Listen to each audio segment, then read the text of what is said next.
Hey guys, in this video, I'll show you how you can fix memory dump Roblox. So make sure to watch this video till the end and let's get started.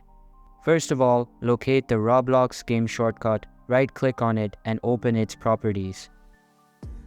Now select the Open File Location button and again right-click on the Roblox beta app.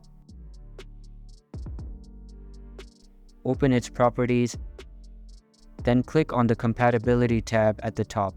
Now checkmark Run in Compatibility Mode box and also checkmark both of these statements as well.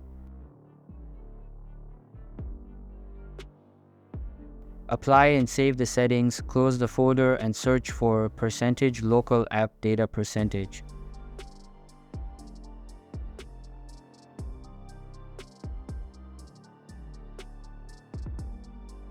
Locate the Roblox folder and delete it completely.